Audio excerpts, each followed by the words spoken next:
LCR circuit पढ़े थे और इसके बाद LC सर्किट में भी एंट्री किए थे, इसको डिफाइन कर चुके हैं, इसका डायग्राम और फेजर डायग्राम भी हो चुका है। तो देखिए कैलकुलेशन थोड़ा सा करना है फेजर डायग्राम से, देखिए वाले तो फेजर डायग्राम बना चुके हैं, फिर से एक बार समझ लीजिए फेजर डायग्राम, लैंग्वेज लिखेंगे इसके बारे में। तो LC सर्किट हम लोग पढ़ रहे हैं, 7 सर्किट,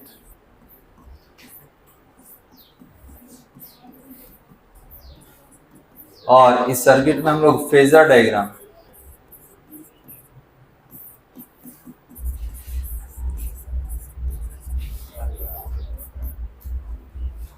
इसमें 2 डायग्राम था बालक।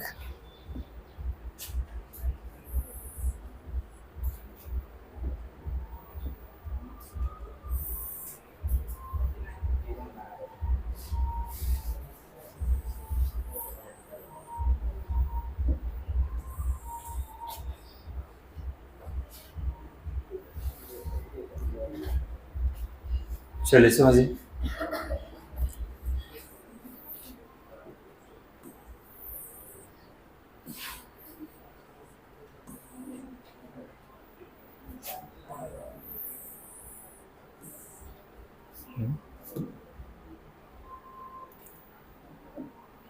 ये आपका करंट है,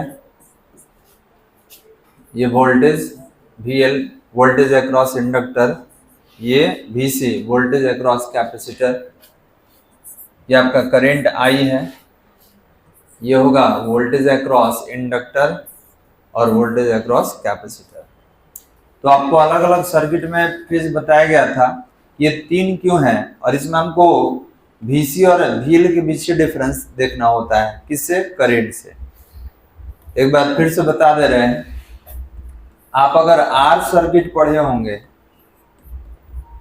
आप R सर्किट पढ़े होंगे तो इसमें बताया गया था कि करंट और वोल्टेज दोनों सेम पाथ पर होता है। तो यहाँ फेज डिफरेंस कितना होता है, फेज डिफरेंस कितना लेते हैं, तो 0 लेते हैं। क्यों, current and voltage both are in same direction, तो दोनों सेम डायरेक्शन में रहेगा तो फेज डिफरेंस 0 हो जाएगा। फिर आपको बताया गया था C सर्किट के लिए, तो C सर्किट में क्या पढ़े थे कि करंट X पर है, वोल्टेज Y पर इस तरीके से आया था। तो यहाँ पर हम लोग लिखे थे कि जो वोल्टेज है ये लीड कर रहा है करंट से, कितना फेज डिफरेंस है, तो π/2। तब वोल्टेज लीड करने का मतलब करंट क्या करेगा, लैग करेगा। लीड मतलब ज्यादा होता है, लैग मतलब कम। तो यहाँ पर वोल्टेज ज्यादा है, करंट कम है। और यही बात करें अगर C सर्किट का, तो C सर्किट, तो इसमें क्या होगा, इसका डायग्राम कुछ इस तरीके से था। ये करंट है, ये वोल्टेज, कौन सा, वोल्टेज अक्रॉस कैपेसिटर, और ये कितना है, तो ये भी π/2 का ही फेज डिफरेंस रखता है। लेकिन लास्ट वाले केस में आप देख सकते हैं कि करंट लीड कर रहा है, वोल्टेज लैग कर रहा है। ठीक है, ये कम है, ये ज्यादा है। ठीक है, 90 एंगल का डिफरेंस है। इसमें आप बोलेंगे कि सर करंट और वोल्टेज का जब ग्राफ लीजिएगा तो हमेशा वोल्टेज को हम निगेटिव y एक्सिस पर रखेंगे। कौन सर्किट में, C सर्किट में। अगर L सर्किट में बात किया जाए और करंट और वोल्टेज अगर लेना हो तो current along x axis positive and voltage across y axis positive y axis, क्योंकि निगेटिव ऑलरेडी ले चुके हैं। और यहाँ क्या होता है, both are in same direction. तो ये बताइए कि LC सर्किट में तो ये तो है ही नहीं, तो इसका तो काम ही नहीं है। तो इसका मतलब करंट के साथ ही हम लोग 2 वोल्टेज लेंगे, एक L वाला, एक C वाला। अब आपको ये समझ में आ रहा होगा कि ये क्यों बना हुआ है, क्योंकि करंट का एक डायरेक्शन L के साथ, एक डायरेक्शन V के साथ है। अब आपसे पूछा जाएगा कि बताइए कंपेयर कैसे कीजिएगा, तो आप बोलेंगे सर 3-3 वोल्टेज रहता तो कंपेयर करते हैं, ये तो एकदम 180 डिग्री में है, एक दूसरे के जस्ट अपोजिट है। तो यहाँ क्या करेंगे, आपको बताया गया था कि एक केस में L का वैल्यू ज्यादा कर देना है, मतलब voltage across inductor is greater than voltage across capacitor, मतलब इसका अगर वोल्टेज ज्यादा हो तो बताइए, अगर आपसे पूछा जाए कि रिजल्टेंट वोल्टेज किधर होगा, तो कहिए कि सर जिधर मैक्सिमम आप माने हैं। ठीक है, तो रिजल्टेंट वोल्टेज कितना होगा, तो VL - VC। अब कोई ये भी कहे सर एडिशन क्यों नहीं किए हैं, तो आप मैथ्स पढ़े होंगे तो मालूम हो गया कि सेम डायरेक्शन में दोनों रहता तो एडिशन होता, अपोजिट डायरेक्शन का मतलब क्या होता है, सब्ट्रैक्शन होगा। अपोजिट डायरेक्शन में 180 का एंगल बनता है, याद रखिएगा, ठीक है। तो यहाँ पर अपोजिट डायरेक्शन के लिए मैग्नीट्यूड क्या करते हैं, सब्ट्रैक्ट करते हैं, ऐड नहीं करते हैं। ऐड कब होता है, जब सेम डायरेक्शन में रहता तब। ए भी इधर ही रहता कि लीजिए सर ए भी बीसी है, अब बताइए, तो जोड़ देते हैं। लेकिन अपोजिट डायरेक्शन में तो क्या करेंगे, सब्ट्रैक्शन। तो कोई दिक्कत वाला। तो अब ये बताइए कि रिजल्टेंट वोल्टेज ऊपर आ गया और ये कितना फेज डिफरेंस पर है, π/2। तो इस अगर बात किया जाए एल सर्किट के साथ, केवल एल का बात किया जाए, तो बताइए एल के साथ ये लीड करेगा कि लैग करेगा, करंट लीड करेगा कि लैग करेगा, करंट के बारे में पूछ रहा है, नॉट फॉर वोल्टेज। तो कहिएगा करंट जो है ये लैग करेगा, ठीक है। करंट के बारे में इसी में हमको एडिशन सब्ट्रैक्शन करना हो तो उसमें कुछ मत कर दीजिएगा। तो याद रखेंगे सर रिजल्टेंट वोल्टेज तो ये हो गया आपका। तो रिजल्टेंट वोल्टेज इस करंट से कितना डिफरेंस पर है, π/2। तो यहाँ ये लैग कर रहा है, वोल्टेज क्या करेगा, लीड करेगा। इसमें आइए, इसमें क्या करेंगे बालक, तो आपने बोला सर एक बार आप एल को ज्यादा लिए हैं, इस बार हम क्या करने वाले हैं, तो VC greater than VL, VC का वैल्यू ज्यादा कर देंगे और VL का वैल्यू कम कर देंगे। तो अब ये बताइए कि अगर ये ज्यादा होगा तो आपका रिजल्टेंट वोल्टेज का डायरेक्शन कहाँ होगा, डाउनवर्ड। रिजल्टेंट वोल्टेज कहाँ होगा, नीचे। तो ये हो जाएगा V0 equal to VC minus VL। और इसके लिए जो फेज डिफरेंस होगा ये भी कितना होगा, π/2। अब बताइए कि यहाँ पर करंट जो है, सेकेंड डायग्राम में करंट लीड किया है कि लैग किया है, कौन ज्यादा है, करंट के वोल्टेज। करंट अब देख सकते हैं ऊपर है, ये नीचे है। तो आप बोलेंगे सर इसमें करंट लीड करेगा, वोल्टेज लैग करेगा, और इसमें करंट लैग करेगा, वोल्टेज लीड करेगा। दोनों में डिफरेंस कितना है फेज का, π/2। अच्छा करंट हटा दीजिए, हम इन दोनों आपस में बात करेंगे कि VL और VC के बीच फेज डिफरेंस तो 180, 90 ऊपर 90 नीचे, तो दोनों के बीच फेज डिफरेंस कितना होगा, 180 होगा। आप इधर से लीजिए, इधर से लीजिए, क्यों, अपोजिट डायरेक्शन हमेशा 180 ही बनाता है। डायग्राम समझ में आ रहा है। तो ये फेजर डायग्राम है और इसका नाम देंगे फिगर 1 और ये होगा आपका फिगर 2 होगा, फिगर 2। अब थोड़ा सा इंपीडेंस याद कर लीजिए। एलसी सर्किट में इंपीडेंस, दो इंपीडेंस निकाले थे, एक निकाले थे, हटा दे रहे हैं, एक निकाले थे XL माइनस XC और एक था XC माइनस XL, याद है।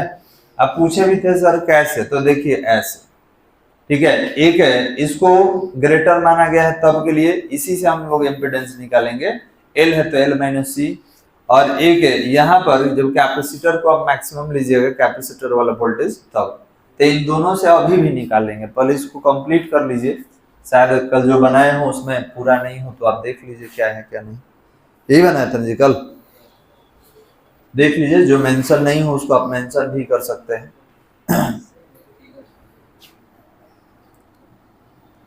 तो यही आपका फेजर डायग्राम है वाला। अब इसका कैलकुलेशन करेंगे हम लोग।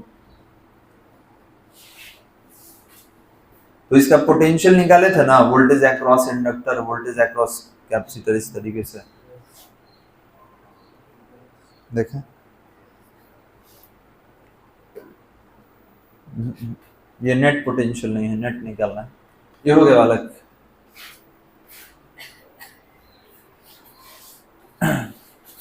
डायग्राम कल हम लोग बनाए थे, देख लीजिएगा, जो नहीं हो उसको लिख लेना है।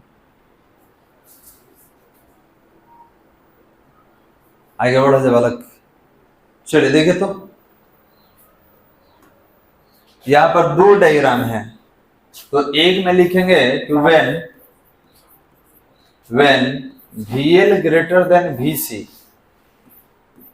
then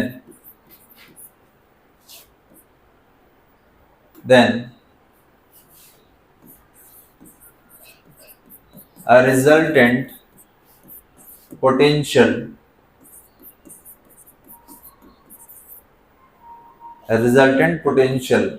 तो ये कितना होगा रिजल्टेंट पोटेंशियल, तो ये होगा V0 equal to VL minus VC।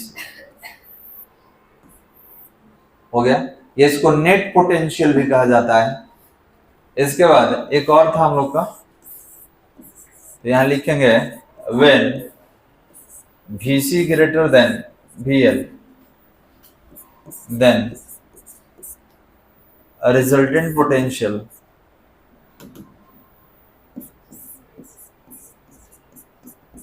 then resultant potential V naught equal to क्या किया जाए, तो VC माइनस VL लिख लीजिए।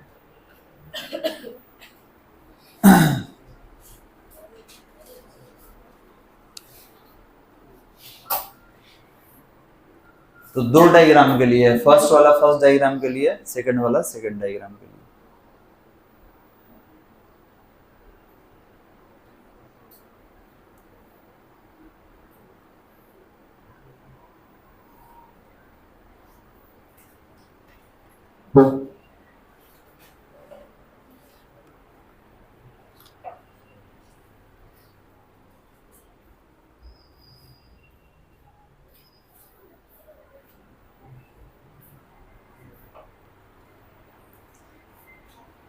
अब यहाँ पर LC सर्किट के लिए हम लोग पोटेंशियल डिफरेंस निकालेंगे नेट वाला, बोले इसको लिख लीजिए। उसके बाद हो गया, तो दो इसमें बनाया गया, किसके किसके लिए है, तो diagram first and diagram second दो था। अब यहाँ पे थोड़ा सा लिखना होगा लैंग्वेज, उसके बाद हम निकालेंगे। तो देखिए किसी एक से कैलकुलेशन कीजिए, दोनों में किसी एक से आप पोटेंशियल निकालिए। जब एक सीख लेंगे तो दूसरा आप खुद से भी निकाल सकते हैं।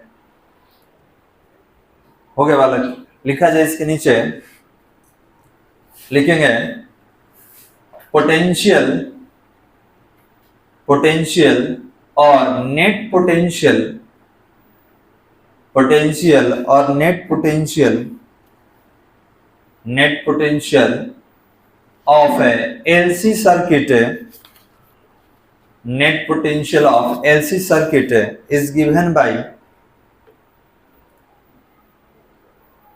हो गया बालक। तो बताइए नेट पोटेंशियल तो दोनों में से किसी से निकाल सकते हैं, क्योंकि ये भी नेट है ये भी नेट है, दोनों है। इसको रिजल्टेंट पोटेंशियल भी कहा जाता है। तो LC सर्किट के लिए रिजल्टेंट पोटेंशियल या नेट पोटेंशियल कितना होगा, तो V नॉट इक्वल टू, देखिए यहां से निकालें, V नॉट इक्वल टू कितना, तो VL माइनस VC, दो है तो कोई एक ले लीजिए। अब इसमें क्या होगा बालक, V नॉट इक्वल टू, इसको तोड़ेंगे तो क्या होगा, I नॉट XL, ये होगा I नॉट XC। तो V नॉट इक्वल टू, दोनों में कॉमन क्या दिख रहा है, I नॉट, ये क्या होगा XL माइनस XC लिख सकते हैं। अब इसमें से I नॉट अगर निकालना हो तो क्या होगा, V not upon XL minus XC, और इसको हम लोग कैसे लिखेंगे, तो ये होगा L ओमेगा और 1 अपॉन C ओमेगा, इसे भी हटा सकते हैं। इसको इक्वेशन 1 दे दिया जाए, लिख लेंगे।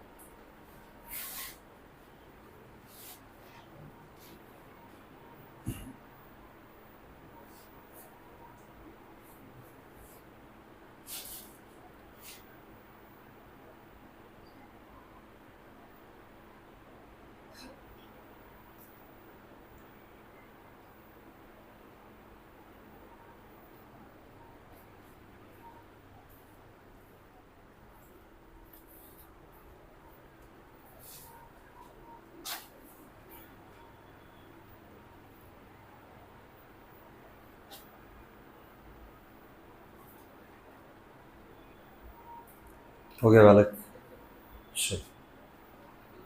देखिए अब यहाँ क्या निकालेंगे, तो लिखना होगा impedance, impedance of LC circuit.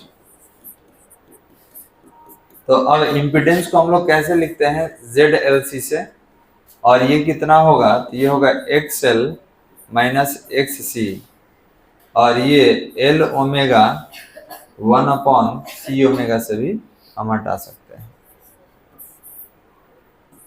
देखिए तो बालक, यही ना आपका इम्पीडेंस है, ये है या ये है, तो आप एक नहीं दोनों लिख लेंगे, उसका भी सेकंड वाला भी केस का लिख लेंगे कि मानिए कि ये ZLC है, तो यहाँ पे XC माइनस XL भी तो हो सकता है। कब? जब कैपेसिटर वाला लेंगे तब।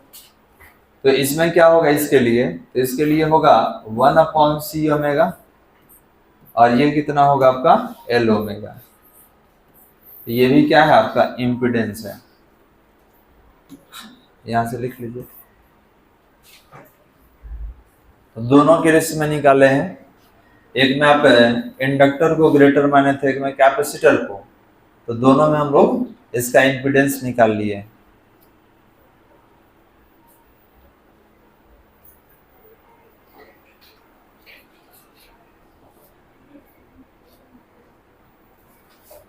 हो गया बालक? अब ये भी क्वेश्चन कि सर वहां पर जब CL है तो आप Z के नीचे आप CL लिखते हैं, LC क्यों आपने लिखा है ना जी? तो याद रखेंगे सर्किट का नाम थोड़ी चेंज होगा, आपका रिजल्टेंट पोटेंशियल का डायरेक्शन चेंज है। सर्किट तो वही है, LC सर्किट ही पढ़ रहे हैं, ठीक है? तो वहां नाम चेंज नहीं होगा, यहाँ पर होगा XC माइनस XL।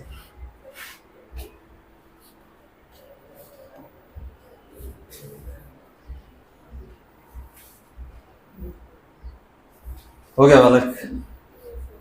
चलिए इसको आगे बढ़ा दो। अब यहां से क्या करेंगे, तो हम लोग instantaneous value of alternating current निकालेंगे। तो लिखा जाए, लिखेंगे इक्वेशन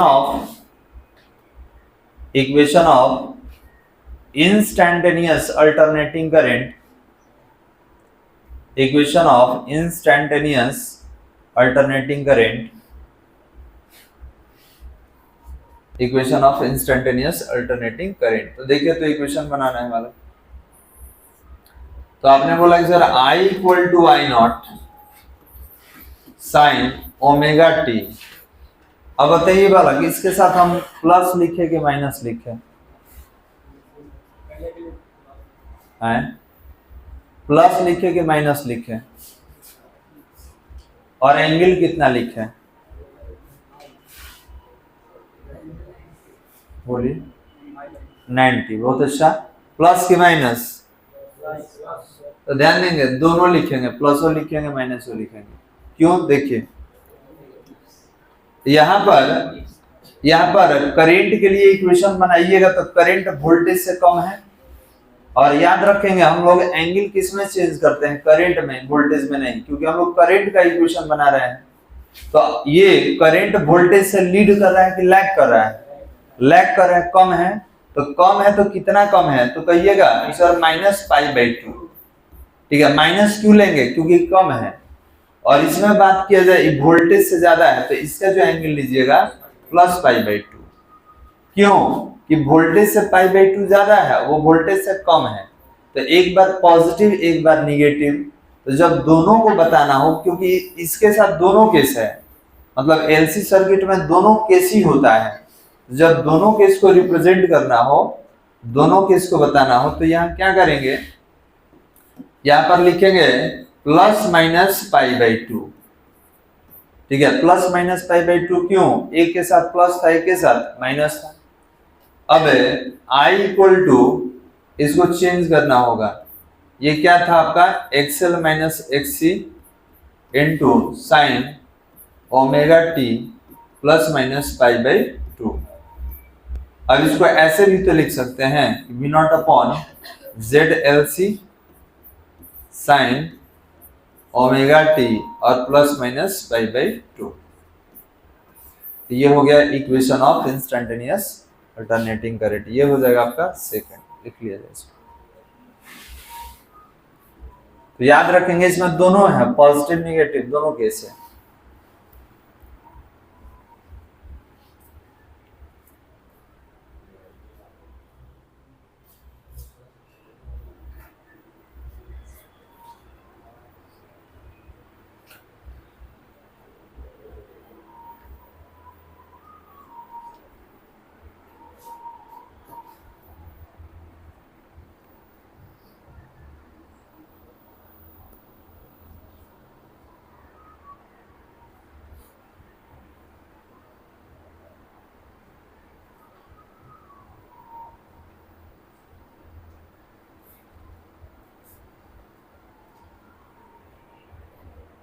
हो गया बालक, लैंग्वेज लिखना होगा।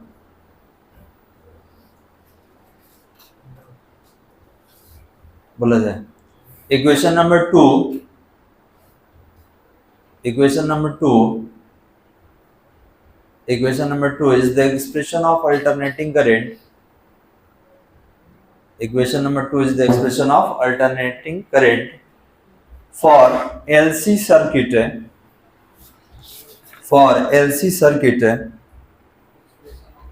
alternating current for LC circuit। हो गया बालक। तो LC सर्किट के लिए अब कोई कहता है सर एंगल बताइए, तो एंगल जब प्लेन में रहता तब ना लेंगे। एंगल तो इसमें दिख रहा है कि 90 ऊपर है 90 नीचे, ऑलरेडी यहाँ पर एंगल आपको दिख रहा है। क्लियर है बालक। तो आपसे एग्जाम में क्या पूछा जाएगा, ये कंप्लीट हो गया हमारा। ठीक है, आपसे टोटल 7 में क्या पूछा जाएगा, तो फेज डिफरेंस पूछा जाएगा, ठीक है, इंपीडेंस पूछा जाएगा, रिएक्टेंस पूछा जाएगा, रेजिस्टेंस पूछा जाएगा, ठीक है, लीड कौन कर रहा है, लैग कौन कर रहा है, यही आपसे पूछा जाएगा यहाँ तक। अब इसके आगे बहुत सारा पॉइंट है जिसको एक एक करके हम लोग समझेंगे, तो कुछ नोट में आपको लिखना होगा। ये हमारा सर्किट में 7 पॉइंट कंप्लीट। कौन कौन सा था, R circuit, L circuit, C circuit, L R circuit, C R circuit, LCR circuit और एलसी। लास्ट में क्यों पढ़े, इसका रीजन क्या है, तो आपको डायग्राम समझ में आ रहा होगा। ठीक है, एलसीआर पहले बताए थे, इसको बाद में, क्योंकि जब 3 कंपोनेंट के बीच वोल्टेज रहता है तो उसका डायरेक्शन निकालना आसान रहता है, लेकिन जब 2 डायरेक्शन में रहे तो यहाँ एंगल कितना बनेगा 180। ठीक है, क्योंकि एक ऊपर है एक नीचे, और एलसीआर में क्या था, एक बीच में भी था आर वाला, तो उसमें हम लोग प्लेन में डायरेक्शन को निकाले थे। लेकिन यहाँ क्या होगा, यहाँ 180 एक दूसरे के अपोजिट डायरेक्शन में होगा। चलिए, तो यहाँ पे नोट लिखना होगा, नोट 1 2 3 करके लिखें। हाँ बोलिए, किसमें, देखिए अगर करंट के साथ बात किया जाए, ठीक है, करंट के साथ बात करें तो 90 डिग्री का फेज होगा। ठीक है, अगर दोनों वोल्टेज के बीच का बात करें, दोनों वोल्टेज, क्योंकि याद कीजिए रिजल्टेंट वोल्टेज आप निकाले थे तो एक इस पर VA रहता था, एक यहाँ पर VL रहता था, तब ना रिजल्टेंट आप निकालते थे। वोल्टेज है तब ना। अब करंट के साथ नहीं ना वोल्टेज का रिजल्टेंट निकालिएगा, कभी भी सेम क्वांटिटी का रिजल्टेंट निकालेंगे ना। अब ये कह देंगे फोर्स है, फोर्स ले लिए, वेलोसिटी ले लिए, तो निकाल देंगे वेलोसिटी से। ये भी फोर्स रहेगा तब ना निकालिएगा, फोर्स का एक्स कंपोनेंट वाई कंपोनेंट। समझ आ रहा है वाला। तो अभी जो हम लोग एलसीआर वाला पढ़े थे, एलसीआर वाला, तो एलसीआर में क्या था, तो एलसीआर में हमको मिला था कि सर ये VR है, ये VL है, ये VC है। तब हम बोले थे कि किसी को लीड कीजिए, दोनों में एक मैक्सिमम लीजिए, तो आप बोले थे कि ये मैक्सिमम है, तो इसको हटा दिए थे, और जब 2 कंपोनेंट था तो रिजल्टेंट यहाँ मिला था। कोई ये भी कह सकता है कि नहीं सर हम नीचे वाला मैक्सिमम लेंगे, तो कोई दिक्कत नहीं है, इसको कम हटा के रिजल्टेंट यहाँ ले लीजिए। तो अभी ये कैसे निकलेगा, तो ये अंडर रूट में x कंपोनेंट का स्क्वायर y कंपोनेंट का स्क्वायर निकलेगा। लेकिन हमने बोला कि एक काम किया जाए, ठीक है, यही हटा दे, करंट ले ले। तो अब बताइए करंट से थोड़ी आप रिजल्टेंट निकालिएगा। अब इस वोल्टेज के बीच फेज डिफरेंस कितना का होगा, 1। समझ आ रहा है, वोल्टेज और वोल्टेज के बीच ना फेज डिफरेंस निकालेंगे, तो इन दोनों के बीच फेज का डिफरेंस कितना होगा, 180। कोई दिक्कत बालक, यही हमको समझना था। अगर करंट के साथ पूछे इसमें तब बोलेंगे 90 होता है। ठीक है, करंट के साथ 90। अब पूछा जाएगा कि आप प्लस माइनस दोनों लिए हैं, तो बताइए प्लस π/2 किसके साथ होगा, तो सी सर्किट के साथ, और माइनस π/2 किसके साथ होगा, एल सर्किट के साथ, क्योंकि एल में ये क्या करता है, लैग करता है, और सी में क्या करता है, लीड करता है। समझ आ रहा है जो बोल रहे हैं। चलिए, तो जो शुरू से पढ़ रहे होंगे उनको हर बात समझ में आ रहा होगा, जिनका क्लास छोटा होगा तो उनको नहीं समझ में आ रहा होगा, ये हम जानते हैं। आगे बोला जाए, कुछ नोट लेंगे बालक। नोट नंबर 1 लिखा जाए, पावर लॉस। नोट नंबर 1 में लिखेंगे, power loss in alternating current circuit, power loss in alternating current circuit is given by, power loss in alternating current circuit is given by, तो देखिए power loss average निकाला जाता है।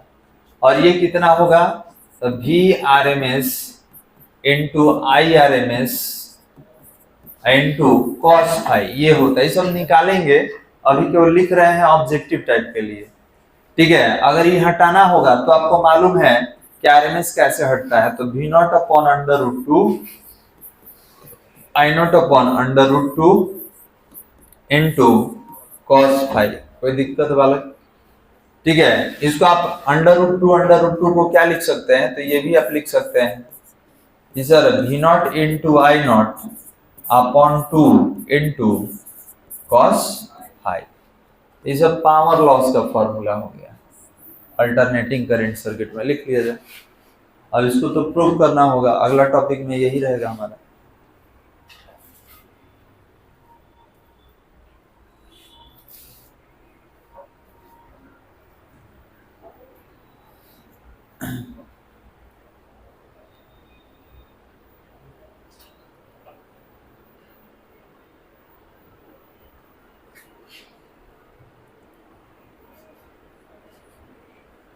पढ़े थे ना जी, V0 अपॉन अंडर रूट 2 को VRMS कहा जाता है।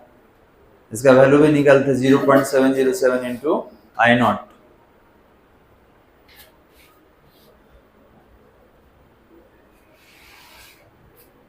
हो गया बालक। एक और नोट ये लिख लिए, ये तीनों में से कोई रह सकता है। अभी प्रूव करने वाले हैं, आगे चल के ये फॉर्मूला प्रूव करेंगे हम लोग। बोला जाए नोट नंबर 2 में लिखेंगे, इन LC सर्किट, अभी जो फिनिश किया उसके लिए बात कर रहे हैं। इन LC circuit the phase difference between, in LC circuit the phase difference between, the phase difference between current and voltage, the phase difference between current and voltage is 90 degree, current and voltage is 90 degree। ध्यान से सुनिएगा, current और voltage का बोल रहे हैं, voltage का नहीं, करंट और वोल्टेज का कितना होता है 90। कोई दिक्कत वाला। अब बताइए कि अगर आपसे पूछा जाए कि LC सर्किट में पावर लॉस बताइए, तो आप कहिएगा कि आप तो बता दिए कि 90 डिग्री का फेज डिफरेंस है करंट और वोल्टेज के बीच, ठीक है। तो इसमें पावर लॉस अगर निकालना हो हमको, तो अभी क्या लिखे थे, VRMS IRMS into cos phi, और यही फाई आप कितना बोले हैं लिखने के लिए 90, cos 90 क्या होता है 0। तो याद रखिएगा कि LC सर्किट में कोई पावर लॉस नहीं होता है, पावर लॉस 0 होता है। अब यही आपको डायरेक्ट हम लिखवा देते, ये आता है। अब पीछे का प्रीवियस पेपर थोड़ा सा उठा कर प्रैक्टिस कीजिए, आपको ये नहीं सब सर्किट का पावर लॉस मिल जाएगा, ठीक है। तो हम एंगल रखेंगे और निकालेंगे। एक चीज और बता रहे हैं, इसमें और L सर्किट में, इसमें आपका L सर्किट में भी पावर लॉस नहीं होता है, R वाले में होता है, क्योंकि उसमें क्या होता है 0 डिग्री, cos 0 का वैल्यू क्या होता है 1। तो R सर्किट में पावर का लॉस होगा, लेकिन L और C में नहीं होता है, याद रखिएगा, ठीक है। तो यहाँ पर पावर क्या दिख रहा है 0। तो याद रखेंगे कि LC सर्किट में there is no power loss, कोई पावर लॉस नहीं होता है। क्यों नहीं होता है, तो इंडक्टर भी अपने अंदर एनर्जी स्टोर करता है और कैपेसिटर भी अपने अंदर एनर्जी स्टोर करता है, मालूम है ना जी, पता है क्या ना इसको। ये कितना करता है, तो sir half L I0 square करता है, और ये कितना होता है, तो हाफ CV स्क्वायर करता है, ये एनर्जी स्टोर करता है। तो इसीलिए इसमें एनर्जी का लॉस नहीं होता है, याद रखिएगा। इसको पहले लिख लीजिए, उसके बाद बोलें।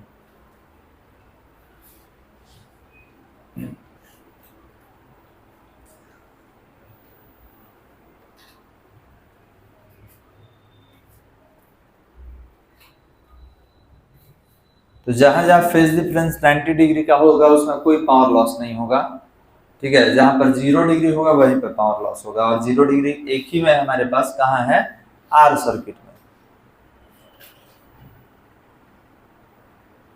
हो गया बालक, लिख लिए। इसके नीचे लिखा जाए hence power loss in LC circuit, power loss in LC circuit is 0, power loss in LC circuit is 0। तो एलसी सर्किट में पावर लॉस कितना होगा बालक? 0 होगा, याद रखिएगा। कोई दिक्कत समझ में आ रहा है जो बोल रहे हैं? चलिए, आर सर्किट में कोई पूछ दे कि आर सर्किट में थोड़ा सा हमको बताइए, तो आर सर्किट में पावर लॉस कितना होगा बताइए, कितना होगा बालक? तो आप कहिएगा सर cos 0 1 हो जाएगा, यहाँ पे हटा दीजिएगा, ठीक है, cos 5 ले लेंगे, मतलब cos 0 ले लेंगे, 0 का वैल्यू 1, तो यही पावर लॉस हो जाएगा। ये समझ आ रहा है? और उसी में लॉस होता है, एल और सी में नहीं होता है, क्योंकि दोनों में एंगल क्या होगा? 90 91। चलिए बालक, अब निकालना है जो अभी आप फॉर्मूला लिख लिए पावर वाला, डिराइव करना है कि कैसे आपका ये वैल्यू आया है, ठीक है। अब एग्जाम में तो ज्यादातर नहीं पूछा जाता है, लेकिन हम डिराइव करेंगे ये वैल्यू कहाँ से आया है, क्योंकि ध्यान देंगे इसमें इसको पावर फैक्टर कहा जाता है, ठीक है। आगे आपको बताया जाएगा इसके बारे में। अभी cos फाई का बहुत ज्यादा यूज है। वाटलेस करंट बताएंगे तो भी यूज होगा, वाटफुल करंट बताएंगे तो भी ये यूज होगा, ठीक है। तो इसका बहुत इंपॉर्टेंस है, तो पहले निकाल लिया जाएगा सर आता कैसे। तो हेडिंग देंगे,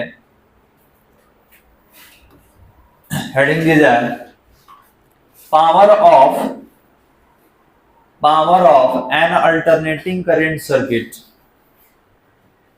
power of N alternating current circuit,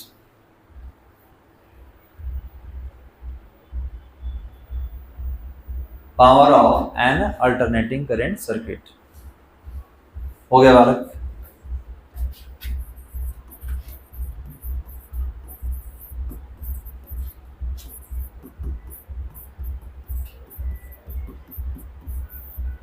power of N alternating current circuit. तो पावर क्या होता है पहले बताइए?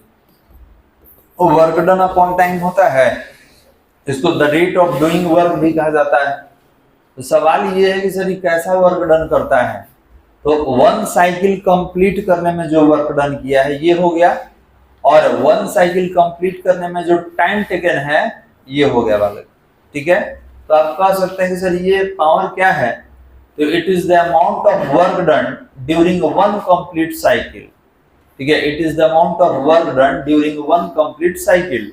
1 कंप्लीट साइकिल में जो वर्क डन करेगा that is power of the alternating current circuit. तो लिखेंगे, पैराग्राफ चेंज करके लिखा जाए, लिखेंगे, लिखा जाए the amount of work done, the amount of work done by electrical circuit, the amount of work done by electrical circuit, by electrical circuit or alternating current circuit, electrical circuit or alternating current circuit, or alternating current circuit in one cycle, in one cycle is called alternating current. हो गया, alternating current circuit in 1 cycle is called power, is called power और electrical power, और electrical power. हो गया बालक?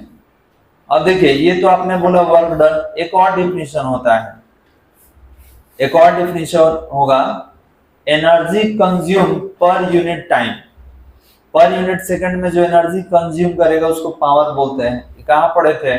तो current electricity में याद कीजिए कि पर यूनिट टाइम में जो डिवाइस एनर्जी कंज्यूम करता है दैट इज पावर। समझाया गया था कि 9 वाट है, 18 वाट है, 20 वाट है या 100 वाट है। कोई दिक्कत वाला? पैराग्राफ चेंज करके लिखा जाए, लिखेंगे the power of, paragraph change करके लिखेंगे the power of an electrical circuit, the power of an electrical circuit is defined as, the power of an electrical circuit is defined as, और inverted comma में लिखेंगे the rate of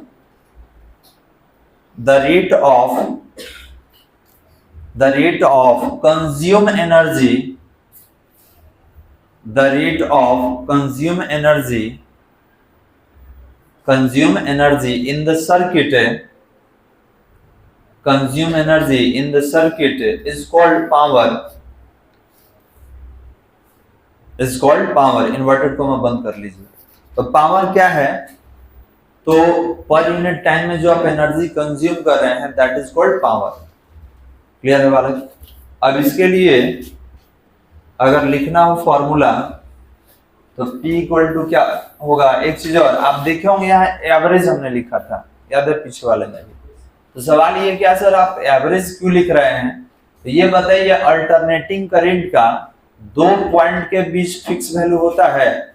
जैसे हम ये diagram बना दिए और हम बोल दिए यहां से यहां तक टोटल जो टाइम है हमारा, ठीक है, 10 सेकेंड है। यहां से यहां तक आने में इसको 10 सेकेंड का समय लगा है, इसको टाइम पीरियड कहा जाता है। तो आपसे हम बोल देंगे कि T1 इक्वल टू 2 सेकेंड से, ठीक है, T6 इक्वल टू, ठीक है, T6 T2 इक्वल टू कितना 6 सेकेंड के बीच करंट का वैल्यू बताइए। 2 से 6, क्योंकि आपका ये 10 सेकेंड लिया है तो हम कहीं से कहीं के बीच पूछ सकते हैं। तो 2 से 6 के बीच पूछा जाए तो आप इसका वैल्यू बता सकते हैं, एग्जैक्ट वैल्यू नहीं, तो ये एवरेज निकालना पड़ेगा। रीजन क्या है कि हर सेकंड में इसका मैग्नीट्यूड डायरेक्शन दोनों बदल जाता है। 2 पर कुछ और है तो 3 पर कुछ और होगा, 4 पर कुछ और होगा। तो आपको मालूम है कि जब अलग अलग है टाइम पर अलग अलग मैग्नीट्यूड होगा तो उसका क्या निकालते हैं? एवरेज निकालते हैं। ठीक, क्रिकेट आप देखते होंगे तो कैसे एवरेज निकाल लेते हैं, ठीक है, कि एवरेज हमारा रन ये है, क्यों है? तो हर ओवर में अलग अलग रन लगता है, कोई कुछ बनाए कोई कुछ बनाए, ठीक है, तो एवरेज निकाल लेते हैं। तो बिल्कुल यहाँ भी हर टाइम में क्या दिख रहा है? कभी करंट 10 दिख रहा है, कभी 8 है, कभी 6 है, कभी 0 भी हो जा रहा है। तो याद रखेंगे कि दो पॉइंट के बीच में इसका वैल्यू बहुत चेंज होता है, तो हम लोग क्या निकाल लेते हैं? एवरेज। तो जब करंट एवरेज है तो पावर भी एवरेज होगा। एक और निकालते हैं, इंस्टेंटेनियस निकाल सकते हैं। जैसे आप कोई कह देगा 2 सेकंड पे बताइए, तो किसी पर्टिकुलर टाइम पे निकाला जा सकता है, लेकिन दो टाइम इंटरवल के बीच में इसका वैल्यू जब भी निकालेंगे तो एवरेज के टर्म में निकालेंगे। चलिए, तो अब लिखा जाए पावर एवरेज। तो आप बोलेंगे सर पावर एवरेज, तो इसका दो है। आप ये भी कह सकते हैं कि work done in complete one cycle या energy consume per unit time.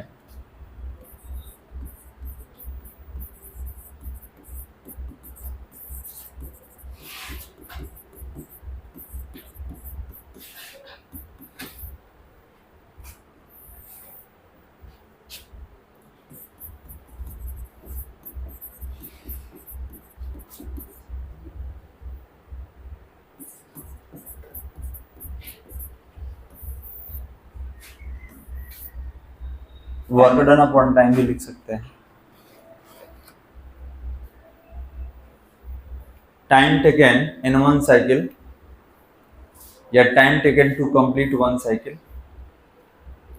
Time taken ये ठीक रहे, नहीं, time taken to complete one cycle. Time taken to complete one cycle. One cycle complete करने में जितना टाइम ले लेगा, हो गया बालक, तो दैट इज कॉल्ड पावर। अब इसका डेरिवेशन करना है, इसका डिराइव करेंगे, फिर हर सर्किट में पावर लॉस निकालेंगे, ठीक है। तो बस यहीं पे रोक दिया जाए और बाकी अगले क्लास में कर लेते हैं।